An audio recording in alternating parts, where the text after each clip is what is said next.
한국어를 사랑하시는 여러분, 안녕하세요. 오늘은 여러분들과 95회 51번 쓰기와 52번 쓰기를 같이 풀어보도록 하겠습니다.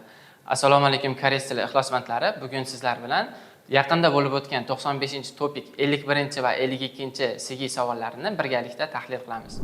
51 va 52 savollarda bizdan so'raladigan narsa bo'sh joylar uchun kerakli, bu yerga qo'yilish kerak bo'lgan gapni topishimiz kerak bo'ladi. 51 savoldan yetishni boshlaymiz.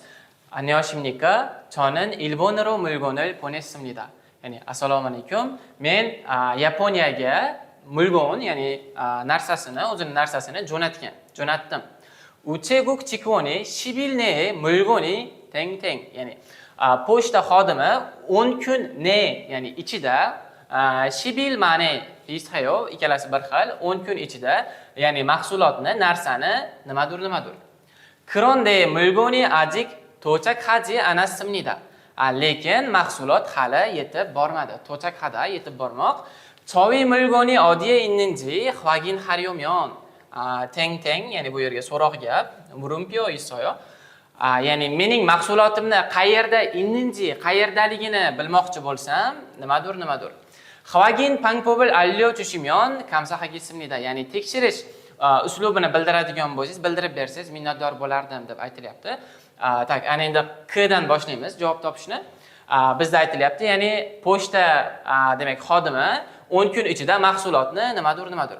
Bu yerda ozgincha sinchkovlik qilib, mulgon bilan keladigan fe'lni topishimiz kerak. Albatta bizga hint berilib ketiladi savolda ichida. Mulgon kelgan boshqa joyni yana bir izlab ko'ramiz. Mana bu yerda yana mulgon degan so'zni ko'rishimiz mumkin. Grammatikada bu yerda ham i kelgan va bu yerda ham i kelyapti. Odatda oldida kelgan grammatikani ham tekshirishga zarurat bo'ladi, chunki i ga ilril kelgan holatlarda pidong, sadongni ishlatishga ba'zan ehtiyoj bo'ladi. Bu yerda ikkala holatda ham i kelganligi uchun pidong, sadong nisbatlariga ehtiyoj yo'q. Demak, mahsulot hali yetib bormadi. Ya'ni to'chak hada fe'lini biz bu yerga olib kelishimiz mumkin. Ya'ni 10 kun ichida mahsulotni nima deb aytgan? Pochta xodimi. Ya'ni yetib boradi deb aytgan. Yetib bormoq demak bizda to'chak hada bo'ladigan bo'lsa, K uchun kirib boradigan javob bizga kerakli fe'l to'chak hada, biz buni topib oldik. To'chak hada. Endi bunga qo'shamiz. 10 kun ichida mahsulotni yetib boradi deb aytadi. Ya'ni bu yerga kelasi zamonni olsak ham bo'ladi. Ya'ni ilkoyeyo grammatikasini bilamiz. Ilgoshida grammatikasini qo'shgandan so'ng va bu gap bizda kim tomonidan aytilyapti? Pochta xodimi tomonidan aytilyapti. Ya'ni bu gapni ko'chirma qilishni unutmasligimiz kerak. Ya'ni 3-darajada o'rgangan tago hada grammatikasini bunga qo'shib qo'yishimiz kerak bo'ladi. Tago hada va gaplarni oxiriga qaraydigan bo'lsaylik, simnika, simnida, ya'ni rasmiy uslubda gap yakunlanyapti va biz ham rasmiy uslubda gapni yakunlashimiz kerak. Tago hada grammatikasiga simnida, pnida grammatikasini ham qo'shib qo'yamiz. Shunda hammasini birlashtiradigan bo'lsaylik, to'chak hal ko'rago, e'tibor bering, goshida so'zi bu got, ya'ni ot so'z turkumi bo'lganligi uchun tago hada emas, balki rago hadani qo'shishimiz kerak bo'ladi. Demak, to'liq javobni yozayotgan bo'lsak, to'chak hal ko'rago hessimnida. E'tibor bering, u aytgan, o'tgan zamonda aytgan, ya'ni yetib boradi deb aytgan, shuning uchun bunga o'tgan zamon qo'shsaylik bo'laveradi. Va shu bilan yana bir qatorda umuman mahsulotlar 10 kunda yetib boradigan bo'lsa, bu demak oddiy zamon, hozirgi zamon bo'lishi mumkin, hali odatiy zamon. Shunchaki kelasi zamon emas, hozirgi zamonda aytib ketsak ham bo'ladi. Ya'ni to'chak handago hessimnida qilib yozsaylik ham bu ham mukammal 5 ball olish mumkin bo'lgan javob bo'lishi mumkin. Ana endi ne uchun javob izlaymiz? Ya'ni mening mahsulotim qayerdaligini tekshirmoqchi bo'lsam, e'tibor bering, bu yerda bizga kalit bo'ladigan narsa bu ryomyon grammatikasi bo'ladi. Ryomyon kelsa, biz buni darslarda o'rganganmiz. Ryomyon biror nima moqchi bo'lsa, asosan bu chingu mompo bo'lib keladigan grammatika, bu oya hada grammatikasi hisoblanadi. Ya'ni biror nima qilmoqchi bo'lsa, biror nima qilish kerak. Ya'ni mahsulotim qayerdaligini bilmoqchi bo'lsam, nima qilishim kerak? Ya'ni qanday qilishim kerak degan narsani aytish kerak bo'ladi bu yerda. Ya'ni uslubni so'rayapti. Xavagin pangpop allochusayo deb aytayapti bu yerda. Demak, qanday o'sha tekshirish uslubini bildiring. Demak, uslubni, biror nimani uslubini so'rayotganda, ottoki hattoki demak hada qanday qilmoq bo'ladigan bo'lsa, ryomyon borligi uchun biz bu yerga aya oya hada grammatikasini qo'shamiz. Hattoki heya handa bo'ladigan bo'lsa, gapimiz oxiri rasmiy bilan tugayotganligi uchun biz ham hattoki heya hamnika qilib yakunlashimiz kerak bo'ladi. Mana shunda k uchun ham n uchun ham mukammal 5 ballni olishingiz mumkin. 52-savolni ko'radigan bo'lsak, 차를 오래 타면 왜 잠이 올까? ya'ni 차를 타다 여러분들은 demak birinchi daraja darslarda bu so'zni o'rgangansiz. Mashinani uzoq vaqt minsak, ve chami olka, nega uyquyimiz keladi, nega bizga hali uyqu keladi deb savol beryapti.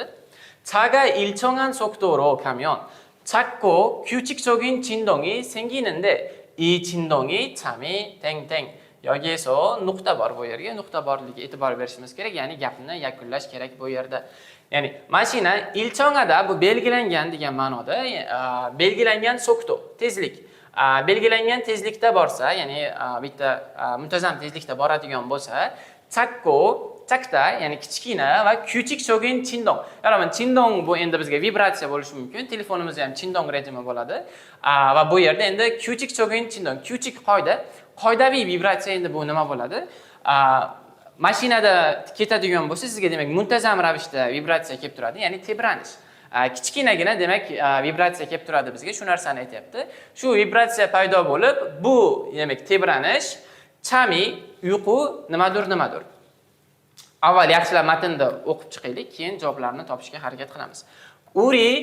우리는 새로운 정보가 생길 때 이를 처리하려고 노력한다. Ya'ni bizning nima miyamiz yangi ma'lumot, chongbo, axborot, ma'lumot, informatsiya, ya'ni informatsiya paydo bo'lganda buni chorihada, ya'ni buni boshqarishga harakat qiladi. Bunga ishlov berishga harakat qiladi desalik ham bo'ladi. Kronde chakko küçük적인 진동을 새로운 정보로 생각하지 않아. Ana bu yerda anaso sabab grammatikasi bor. 더 이상 정보를 된다고 느낀다. Bu yerda nuqta yo'q, hech qanday ishora kelmayapti. Shunisiga e'tibor berish kerak. Ya'ni qabriston oldin va keyin kelgan gaplarni biz orasini bog'lovchi grammatika ishlatib ketishimiz kerak. Ya'ni lekin kichkina va mana shu muntazam kelib turadigan tebranishni yangi ma'lumot sifatida senga haji anaso o'ylamasdan bundan ortiq ma'lumotni nimadir deb his qiladi. Kreso chami onin go'shida. Shuning uchun uyqu keladi deb aytilyapti. Birinchi k ga javob olishdan boshlaymiz. Xo'p.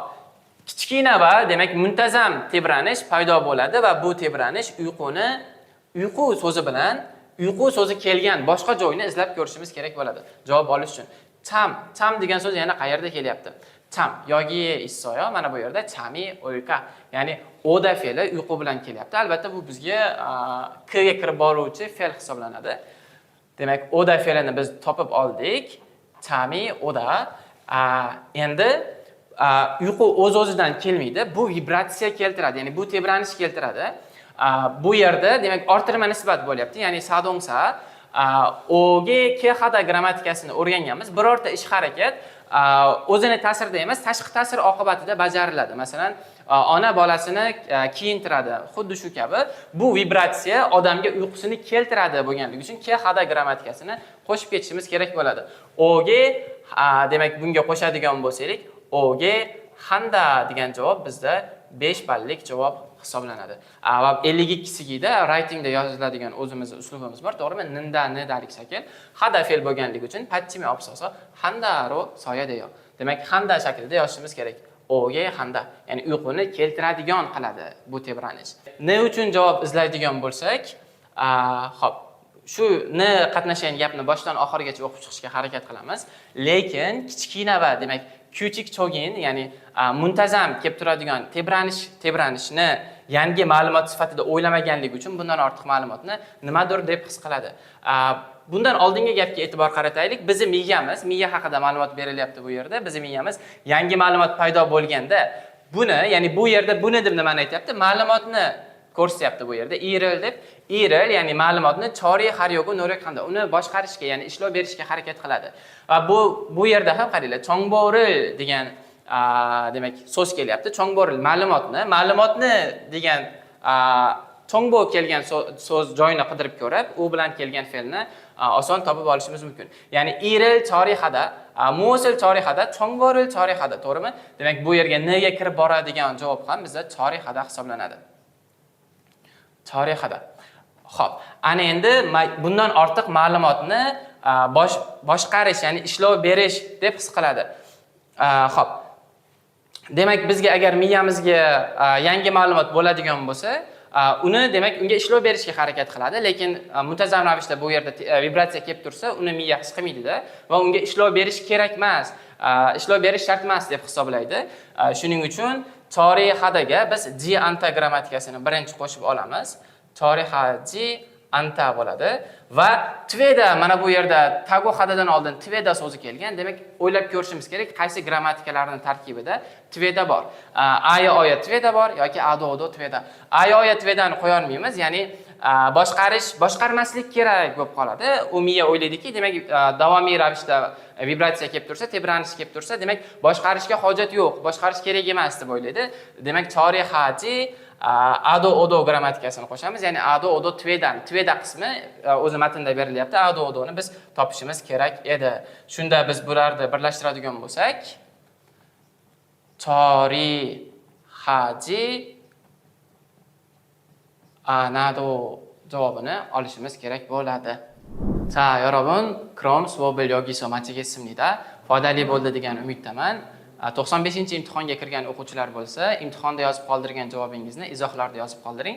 Taxminan necha ball olishingiz mumkinligini bildirib o'tishga harakat qilamiz. Tez orada Registon YouTube kanalida koreys tili 0 dan kurslarini ko'rishingiz mumkin bo'ladi. Koreys tilini yangi boshlamoqchi bo'lgan yaqinlaringizga Registon kanalini ulashishni unutmang.